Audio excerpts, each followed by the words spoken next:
What's going on, guys? Bengal again here, coming back at you with another video. And today, of course, got another draft related video. This one is not going to be too dissimilar from my grading every team in the draft. If you want me to go into a lot more detail and you got an hour to kill, you can go ahead and check out that video on the channel. It's in the NFL Opinions playlist. It's most recently uploaded on the channel. Hit that subscribe button if you're new, if you love football, you want more football content. And check out that grading every team in the NFL draft video. Plenty of NFL draft content. One question I've been getting a lot on Twitter, if you guys don't follow me on Twitter, make sure to do so, is twitter.com/BengalDesigns. If you have any questions, might address them in the video or on Twitter. Is people want me to rank undrafted free agent classes and things of that nature. Not sure I'm going to be doing a video on that, but if enough people want it, I suppose I might be doing that. But we're going to be ranking every single team from 32 to 1. And now, before you skip ahead in the video to find your team, please, I hope you're listening here. Obviously, I want you to watch the full video, although I know I can't stop you from skipping around, so do what you want. But I think that 27 or so teams did very, very well in the draft. So if you see your team at 23 or so, and you think, oh man, this draft is being super underrated. We were maybe near the top 10. It's very possible. Some of these are extremely close. And with so much talent in this draft class, it was tough for teams to screw up. So I had to rank them in some particular order. I would say about the 27th team in the draft, I think did very well. And then the kind of the bottom 5, I don't really love their classes quite as much. We're going to be talking about all that in depth, starting at number 32. Now, the 32nd best class, I think, was the Seattle Seahawks.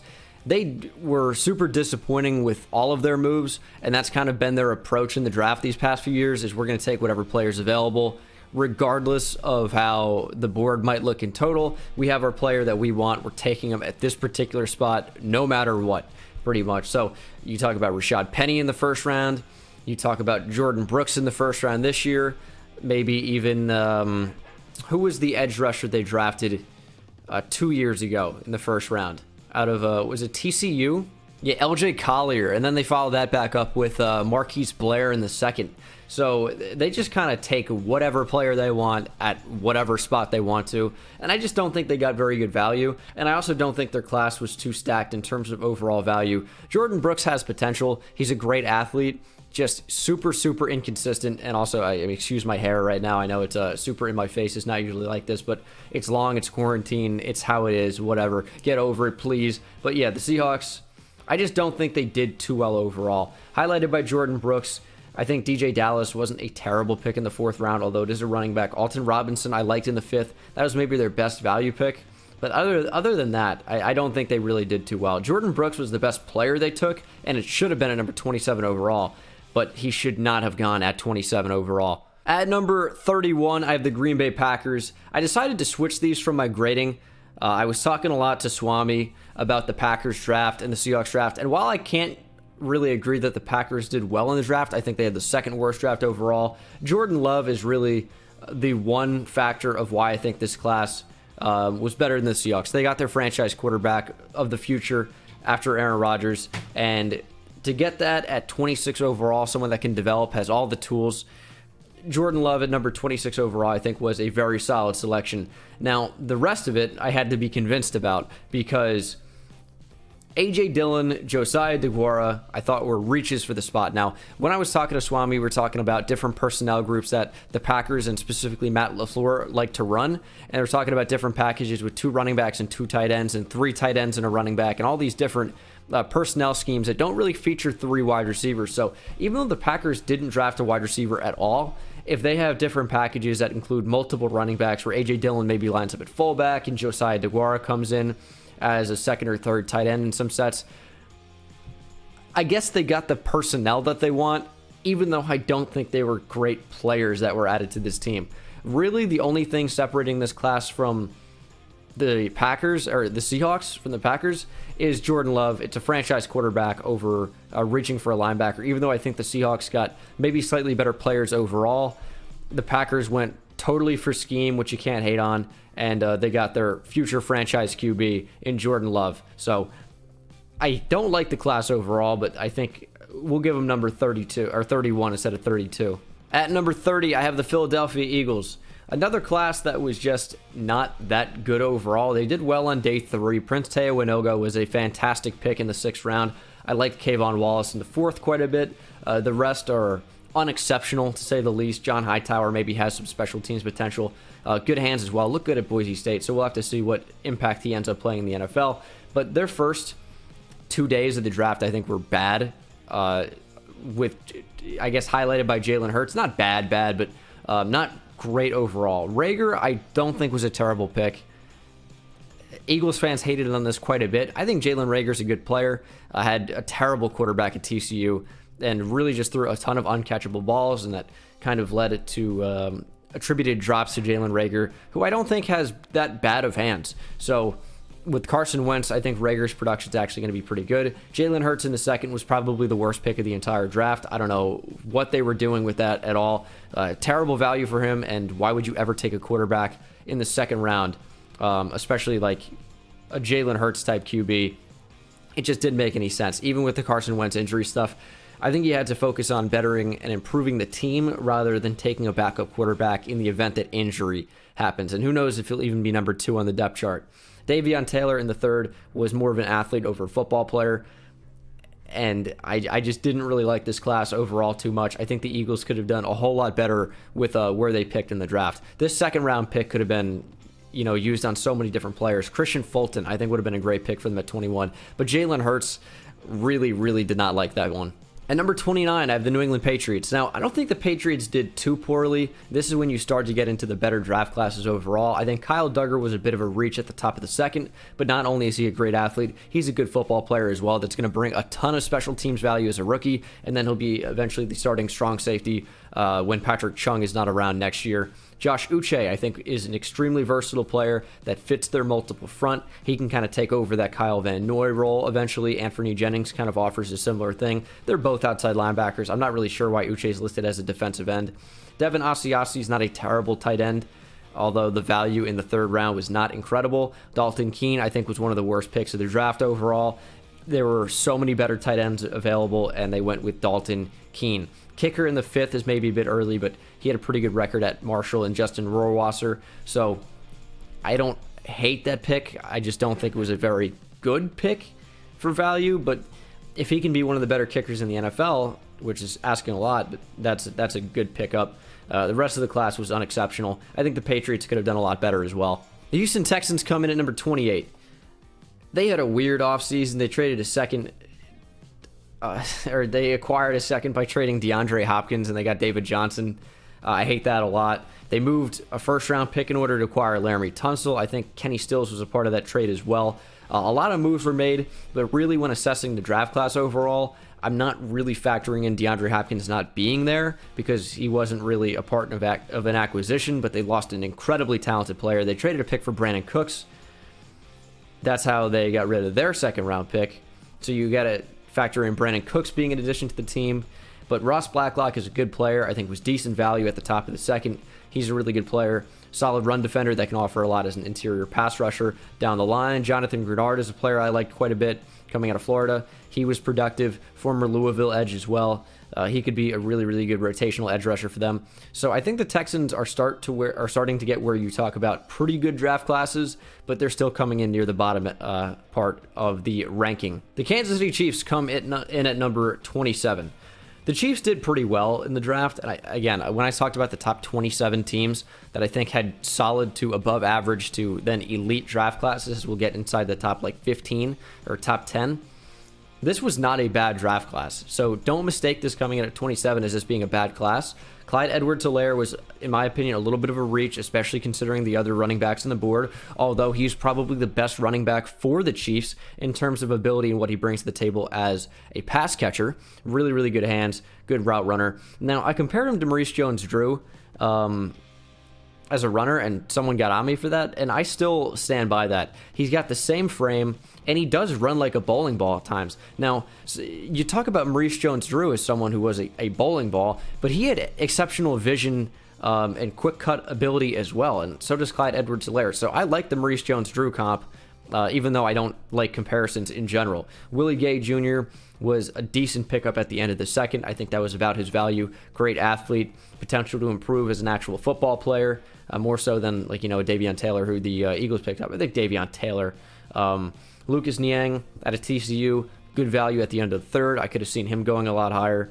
Other than that, I don't think they had much value day 3, but the first 2 days of the draft for them were really very solid. I think the Chiefs did pretty well. The Steelers come in at number 26 for me. They were another team that did pretty well in the draft. I liked Antoine Brooks. I liked Anthony McFarland, even though it was taking another running back for them. Alex Highsmith in the third was a decent pick there. I just really, really hated the Chase Claypool pick at number 17 overall in the second round. So whatever 32 plus 17 is, I'm not really much of a math guy. You guys are going to have to get back to me on that one. What is that, 49, I think? I don't know. I should know that, right? I think it's 49, but I hated the Chase Claypool pick a lot. I think he has limited upside as an actual receiver. He can maybe be a big slot. I think, honestly, his best chance at success in the NFL is as a tight end, and then play him as like a big slot. But like as a receiver, this was not a great selection in my opinion.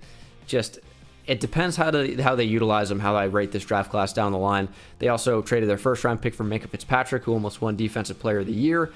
Again, I think this was an overall solid class, but it still comes in at number 26. I think the other 25 teams just did better overall in the draft. So moving on to number 25. The Redskins are a team that took some liberties in the draft, and I really don't hate what they did. They took chances on players, and they have a terrible roster as a whole. So they decided we'll take chances on players and we'll look to improve. They have so many holes, mostly on the offensive side of the ball. Chase Young solves maybe a potential issue of replacing Ryan Kerrigan, but other than that, they just took the best player available, the best player in the draft. You can't really miss on Chase Young, in my opinion. He's just too good. Antonio Gibson in the third was a decent selection. You know, he has good upside with playing all over the field in different roles. Sadiq Charles is a probably second-round talent that dropped to the fourth because of off-the-field issues. Antonio Gandy Golden has potential as a receiver. Just he was mainly a deep threat at Liberty and doesn't really have elite deep speed. Khaleke Hudson in the fifth, I think, can be a really, really plus special teamer for the Redskins. So just the fact that they had guys like Chase Young in the draft, I think elevates their status because they got the best player in the draft and they didn't hold the number 1 overall pick. So I am factoring that in as well. Chase Young is really good. The Falcons are making my list at number 24. This was an interesting one. AJ Terrell, I think, was a reach, but he's a decent player. Marlon Davidson, I think, probably cancels out that reach in AJ Terrell because that was good value for him. I had him as almost a top 32 player in the draft, or I did, but almost a first-round talent. He's fantastic. Look for him to move to the inside and be super, super effective. Matt Hennessy is your eventual starting center after Alex Mack. To just have 3 eventual starters and probably 2 right away, and Terrell and Marlon Davidson. At least Davidson's going to rotate in. Terrell can probably start right away. So I think the Falcons did a good job in acquiring guys that can start right away, and that was not too bad. Colts come in at number 23. I think the bottom line with this is that if the players develop the way they have the potential to, this is a class that could be ranked much higher.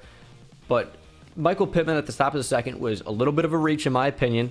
He's a good player, solid hands, big body, large catch radius. Pittman is a really, really good player. So, I mean, I'm not going to undersell this. This was a solid pickup. Jonathan Taylor in the second maybe didn't fill a huge need, but they got one of the better running backs in the class. People were calling him the best running back in the class. That just is not true. At the earliest, I think he could be considered maybe the second best running back. DeAndre Swift was certainly number 1. Taylor probably more 2, 3, or 4, depending on how you feel about Clyde Edwards-Helaire. Julian Blackmon has potential to come in and start eventually at safety, but probably not right away, more rotational DB. Jacob Eason, if he ends up being the quarterback of the future in Indianapolis, this class is a whole lot better. But overall, I think they did a decent job. This was not an exceptional class, but it was a solid class. So, again, don't mistake the Colts being at 23 for me thinking they did a poor job. Just, I think other teams overall did better, and that's what you have to factor in with these rankings. This is another team that I just feel badly about ranking so low overall when they did a really good job. But again, I think other teams just did better. The 49ers brought in a great player in Trent Williams. I think they swapped 6th-round picks in order to bring him in. That's their starting left tackle with Joe Staley retiring. Javon Kinlaw, I thought, was the best defensive tackle in the class. I value interior pass rush over a pocket pusher who's an elite run stuffer. But Javon Kinlaw is a good run defender as well. He's just an elite pass rusher. Brandon Ayuk, I thought was decent value at number 25 overall. That's a starting receiver. He's a really solid player. I think he has similar traits to what you saw of Emmanuel Sanders last year, and I think he'll be utilized in a similar way. And you do have to factor in Trent Williams into this. You do have to factor in Dee Ford in this. I mean, they used their picks to get established players, and that is a good thing. And then their 2 first-round picks that they had, they have 2 potential starters who are really, really good players. So the 49ers did a good job, but they still are coming in at number 22. Chicago Bears are at number 21. They had a lot more picks than the 49ers. Of course, their first-round pick was used to get Khalil Mack, who's one of the best edge defenders in the NFL. Khalil Mack is still a stud, regardless of what people have been saying recently after maybe a bit of a down year last year. Sack numbers aren't all it. I mean, he takes up a ton of blockers, gets pressure still, elite run defender. Khalil Mack is a stud. So first-round pick was used to acquire him. Cole Kmet, maybe the best tight end in the draft. I don't think this was awful value at the top of the second round. Yeah, they have 10 tight ends, but a lot of those guys are going to get cut. And just because they have a large quantity of tight ends doesn't mean they have a large quality of tight ends. So Cole Kmet probably comes in and becomes the starting tight end immediately and would be the best tight end on that team. Jalen Johnson in the second round I thought was fantastic. Kindle Vildor, I think, in the 5th was fantastic. He's someone that looks polished. He just happened to go to Georgia Southern. At the very least, is an impact player on special teams right out of the gate. So I think they got 2 really solid players in the draft, traded for Khalil Mack, and got a big upside development guy in Kindle Vildor in the 5th. So I don't think the Bears did poorly at all. At number 20, I have the Las Vegas Raiders. They're another team that did pretty well. I mean, you're going to see that similar trend. I think a lot of teams did really well. Henry Ruggs at number 12. He is a game changer and a difference maker at that wide receiver position. Damon Arnett is not a bad player, just a bit of a reach at 19. Lynn Bowden Jr. can be utilized in a bunch of different ways. Played quarterback, wide receiver, running back at Kentucky. And, I mean, did all pretty well. Not so much quarterback. He's more of a gadget player in that regard, but Brian Edwards is a great jump ball receiver. He can be their X. He can compete with Tyrell Williams for a starting job maybe in a couple of seasons. I didn't like the Tanner Muse pick. I didn't like the John Simpson pick that much. I thought that was a reach for him. Simpson just isn't that good, at least at this point. And then Amik Robertson at 4th I thought was a fantastic pickup. He can be their starting nickel cornerback. So it was a decent draft class for the Raiders, and that's why they come in at number 20. At number 19, I have the Tennessee Titans. I think this was another underrated class. Isaiah Wilson wasn't really a reach at 29. He fits their scheme better than any other tackle in the draft, really. Or Isaiah Wilson, at least, has a better fit with the Titans than any other team in the draft, is maybe a better way to phrase that. Elite run blocker, mauler at right tackle, and his super large frame makes it almost impossible to get around him in pass pro. So Isaiah Wilson, good player and fits the Titans really, really well. Christian Fulton at the end of the second was a steal. Darrington Evans is a solid rotational back. A good change of pace with Derrick Henry. I like Laurel Murchison in the 5th. Cole McDonald has upside as a developmental QB. I think the Titans had a very, very solid draft overall. At number 18, I have the Miami Dolphins. People were upset I rated this class so low in my grading video, but I have a lot of reasons for that. I like Tua at number 5, but he has serious injury concerns that might make this pick a complete waste in the end. He's a very good player that could end up, not panning out because he has to retire early or can never stay on the field. I mean, you look at him maybe potentially following a similar path to Marcus Mariota, and that would be the absolute worst thing for him, and that would make this pick terrible, but right now I do like it. Austin Jackson, 18, I thought was a super reach. He is super raw, and at number 18 in the draft, especially as a right tackle, going to be Tua's blindside protector. I think he is not ready to start this year, maybe not even next year. We'll have to see how the Miami coaches can coach him up, because that could be a disaster, especially for an injury-prone QB. Noah Igbenogany, I think is a good player. He's their nickel cornerback, or should be, or is going to be. But I didn't like them investing a pick in a first-round corner, especially a nickel corner, when they spent so much money in free agency to bring in Byron Jones and spent a ton of money to extend Xavier Howard. I just thought they could have gone in some different directions there. Robert Hunt at the 2nd. Some people are calling it a reach. I don't think this is a reach at all. I think that's solid value for him. Raekwon Davis in the 2nd. I think that's solid value for him. I mean, you got a bunch of potential starters here for the Dolphins, but they should, because they had a ton of very, very high draft picks. Brandon Jones in the 3rd. I don't love that pick for them. Watch Brandon Jones at Texas. He was an up-and-down player.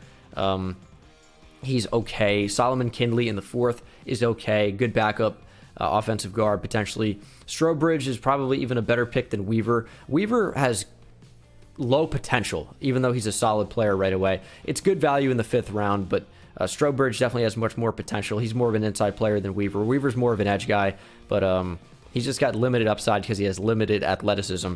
But good technically, he has good technique. He's a good player and has been very productive, at least in the Mountain West at Boise State. So in the 5th round, I don't hate that. I think the Dolphins did pretty well, but a ton of picks in here that I just did not care for. Austin Jackson, Noah Igbenogany. They're not awful picks, but I thought they were, at least Austin Jackson was a reach, and I thought Noah Igbenogany didn't really make sense for them. I think maybe if they took a different corner, I mean, not even a corner, they needed to do something else at 18.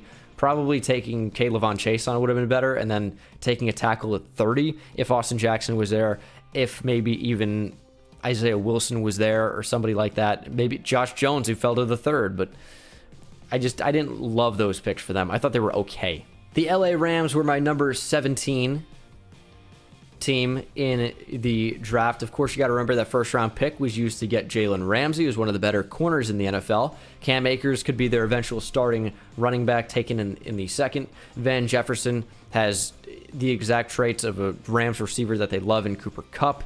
Maybe not the exact same traits, but he has the traits that the Rams look for at the wide receiver position. Robert Woods, kind of the same deal, that good route running. And Van Jefferson is a technician. Terrell Lewis has plus potential as an edge defender. He is a really, really good athlete that just didn't perform to his full potential at Bama.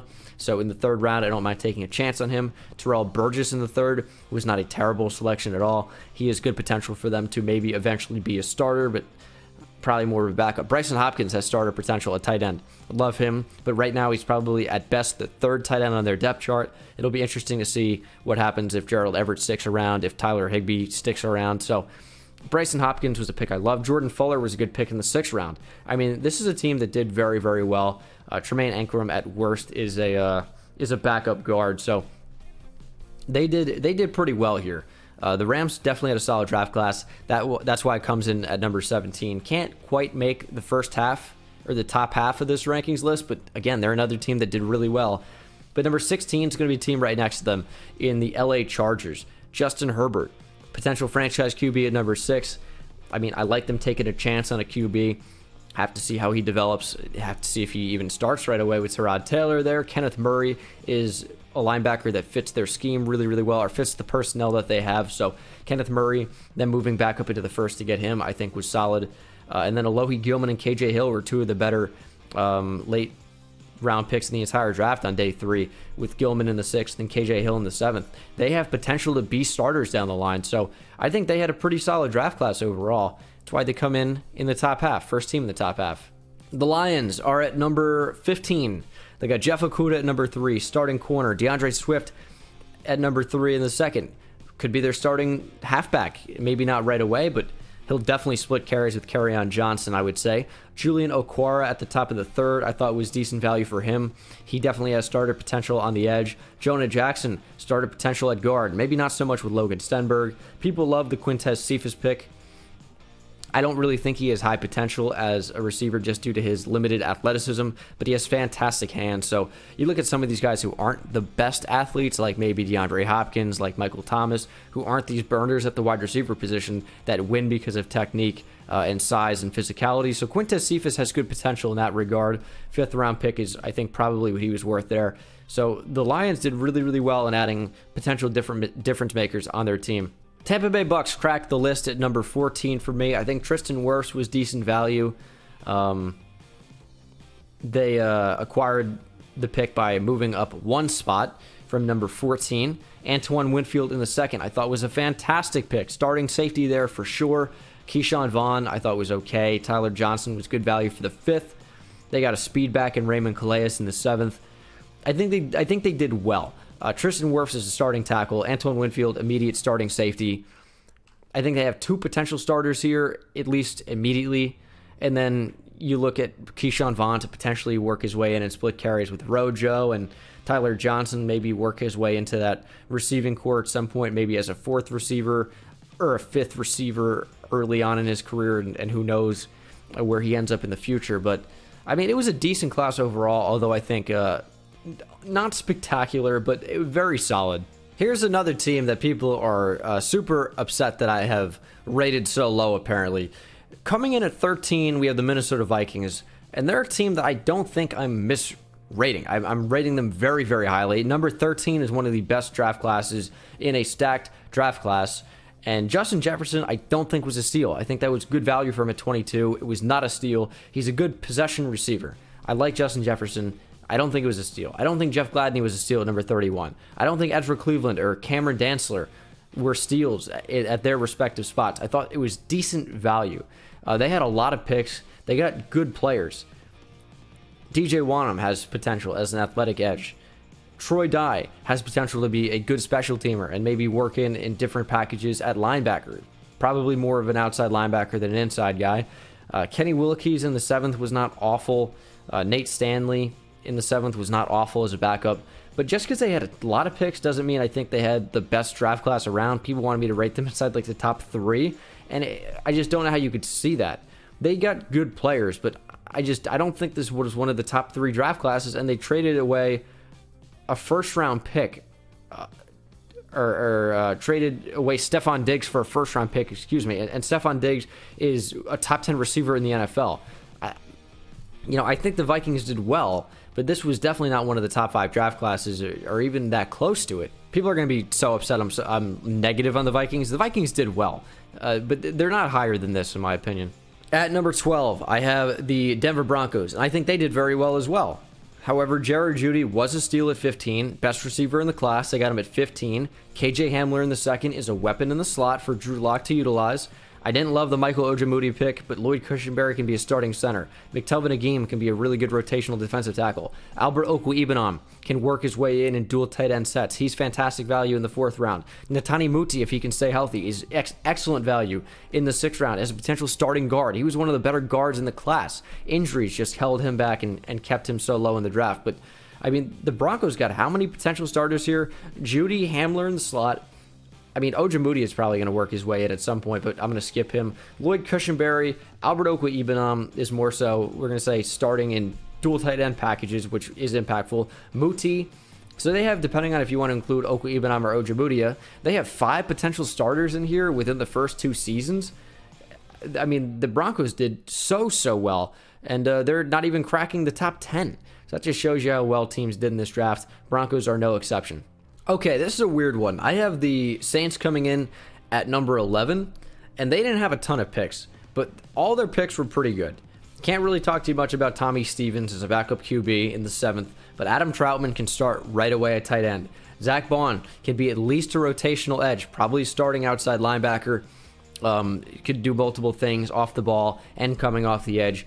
Great value in the 3rd. Bond and Troutman were steals. And then Cesar Ruiz at the end of the 1st.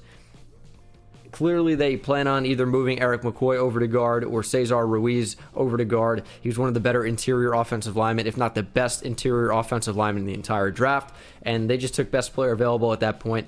Larry Warford clearly is going to be done in New Orleans at some point. Ruiz, at worst, is a backup offensive lineman in the first year that works his way in and definitely starts season 2. First team of the top 10 is going to be the New York Jets, who did very, very well to acquire Mekhi Becton at number 11. Really, really good starting tackle. He's going to start right away, and he is really, really an amazing athlete. And for someone that has the potential to develop as much as he could and is already pretty good technique-wise, especially for his size and athleticism, I mean, this was a can't-miss pick for the Jets. Denzel Mims in the 2nd was a steal. Ashton Davis in the 3rd was very good value. Bryce Hall in the 5th was an absolute steal. LaMichael Pirine is a decent backup running back. I like Jabari Zuniga in the 3rd. They did very, very well, but mainly what brings up their class a lot is Denzel Mims at the end of the 2nd, Ashton Davis at the top of the 3rd, and Mekhi Becton at number 11. I mean, those are 3 starters for sure at some point. Ashton Davis probably not so much with Marcus May there at the moment, but I think Ashton Davis has the potential to be better than Marcus May. So really, really solid class for the Jets. At number 9, I have the Jacksonville Jaguars, who acquired a whole lot of talent. Now, they did trade away some talent to get it. Jalen Ramsey's gone. Calais Campbell's gone. They didn't trade Yannick Ngakoue. They traded a lot of players, though. They got rid of a lot of value. But they brought some back as well. CJ Henderson, probably the best cover corner in the entire draft. I mean, Jeff Okudah is real close, especially he might be better in press man, but CJ Henderson is extremely instinctive. He just doesn't tackle that well. If he tackled better, he might be considered the best corner in this class. Was injured last year, still played really, really well. K'Lavon Chaisson at number 20, pretty good value. He's going to be Ngakwe's replacement. He'll fire off the edge. Really, really solid edge rusher apart from Josh Allen. He's going to start. I mean, I don't know when Yannick Ngakoue is going to get traded, but I know he's not going to play. He'll probably sit out. So they did really well to get K'Lavon Chaisson. Laviska Shenault in the second. He's good value. The only reason he dropped so far was injury concerns. He might have been a first-round talent otherwise. Devon Hamilton. They got a nose tackle, which I guess this is about as early as I'd be super comfortable taking one. He just doesn't really offer any type of pass rush. Colin Johnson in the fifth was a really solid selection as someone that can at least be a red zone threat. Shaq Quarterman can make an impact on special teams, probably not a whole lot more than that. Ben Barch, maybe they view him eventually as a starting lineman, someone that can move around on the line with some versatility. So the Jaguars did really, really well, and of course, with 2 first-round picks, I mean, you better do well. And especially a pick at the top of the second as well. I mean, you better have brought in these difference makers, and they did. My New York Giants are coming in at number 8. I love their draft class. Andrew Thomas was a solid pick, although a bit of a reach at number 4 overall, but is definitely a solid pass blocker and a good run blocker as well. Doesn't really get beat in pass pro very often at all, and has the size and the athleticism to be a solid run blocker as well.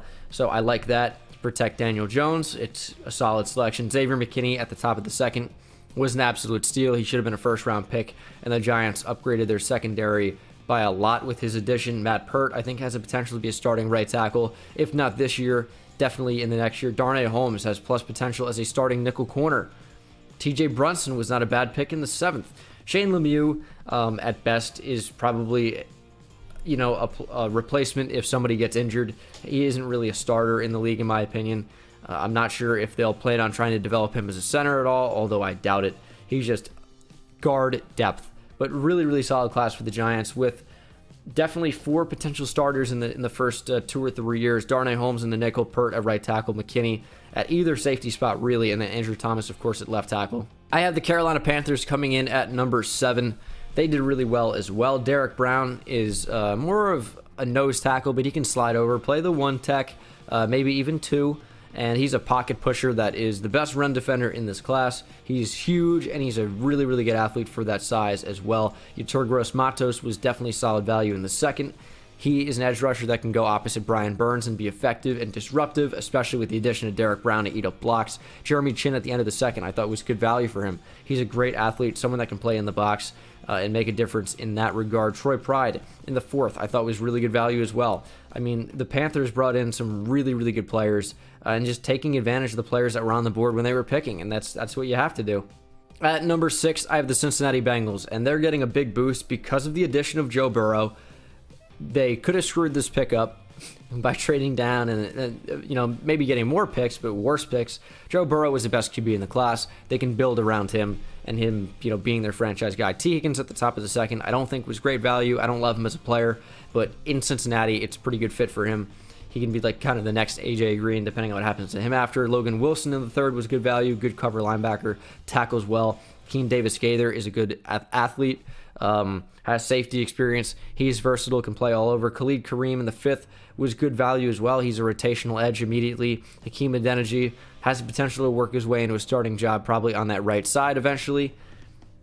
At worst, he is a backup tackle. I mean, but this was a really, really solid class by the Bengals, who definitely did not miss on Joe Burrow.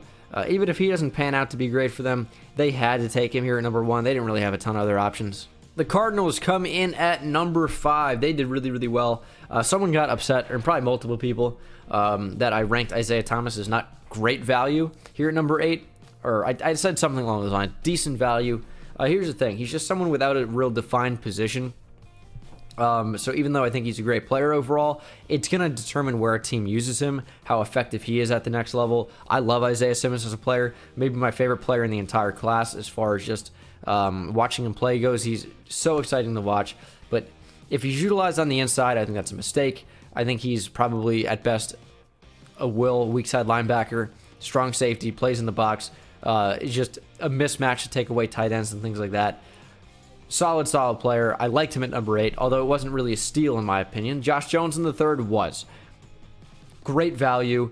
I mean, he was just someone that was not beat at Houston ever. Really good player at the Senior Bowl. Apparently, he was the best offensive tackle there. Likai Fotu is a good nose tackle. Rashard Lawrence is also a good run defender that offers more pass rush than Fotu. Evan Weaver in the 6th was good value. And then Eno and Benjamin was an absolute steal there in the 7th. Never should have been available. He has the potential to be a starting running back for them, depending on what they want to do with Kenyon Drake. So this was a really good class by the Cardinals.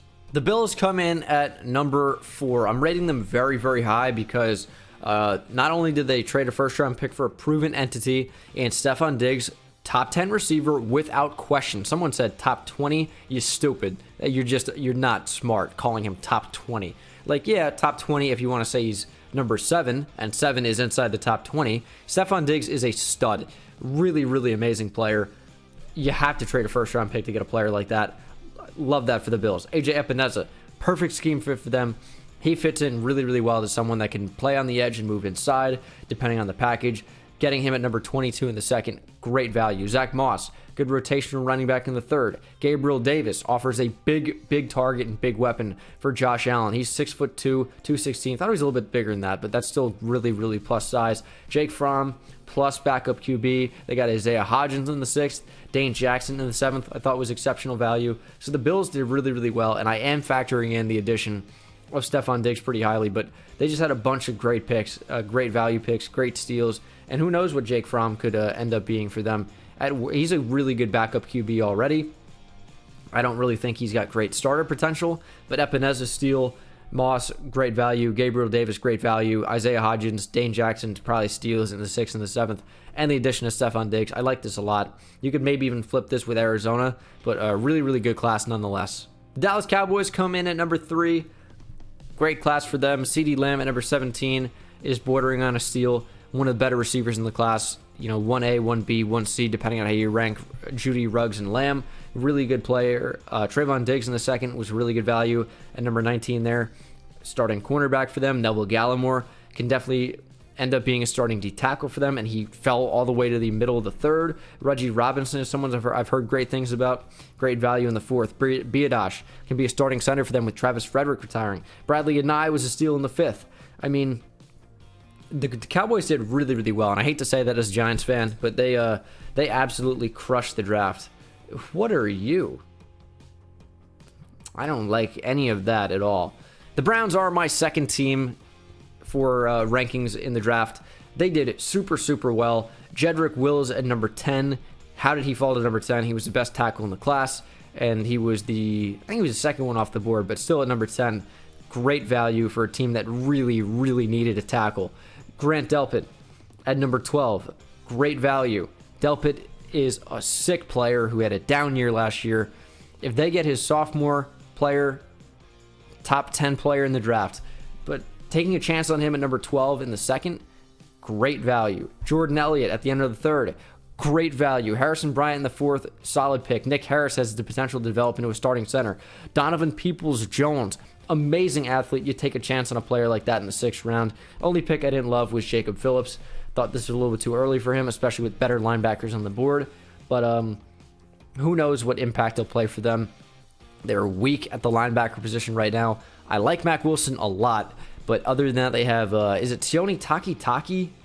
Is there other one? I think it might be, and that is not great. And that, of course, leaves the number 1 draft class as the Baltimore Ravens. They crushed it. Patrick Queen at 28, absolute steal. He's a stud. He was a top 15 player in the draft for me. Excellent cover linebacker. Great athlete. Sideline to sideline guy that I think teams might have been a little bit thrown off from because of only 1 year starting at LSU. Maybe a little bit undersized as well, but he plays big. He has great ability and great instincts as a linebacker. I love Patrick Queen. J.K. Dobbins at the end of the 2nd was a best player available type situation. One of the better running backs in the class. He's going to rotate in, probably eventually be the starting running back there after Mark Ingram slows down a bit. Justin Madubuike, steal in the 3rd. Devin Duvernay, great value at the end of the 3rd. He can be a Deebo Samuel type player for the Ravens, depending on how they want to use him. Malik Harrison, great value at the end of the 3rd. Tyree Phillips, great athlete, high potential tackle that they took with a comp pick in the 3rd. James Prochet in the 6th has excellent potential. Someone that was super consistent at SMU, and consistency is king in this league. And then Geno Stone in the 7th was a solid player for Iowa, and probably should have gone a lot earlier than the 7th round. So, I mean, the Ravens got steal after steal after steal and great value pick, and they only really drafted good players. So, hats off to the Ravens. They did an incredible job in the draft, but that is going to do it for ranking every single class from 32 down to 1. Let me know where you disagree in the comment section below. I can't wait to not read it, and I'll see you in the next one. Take it easy.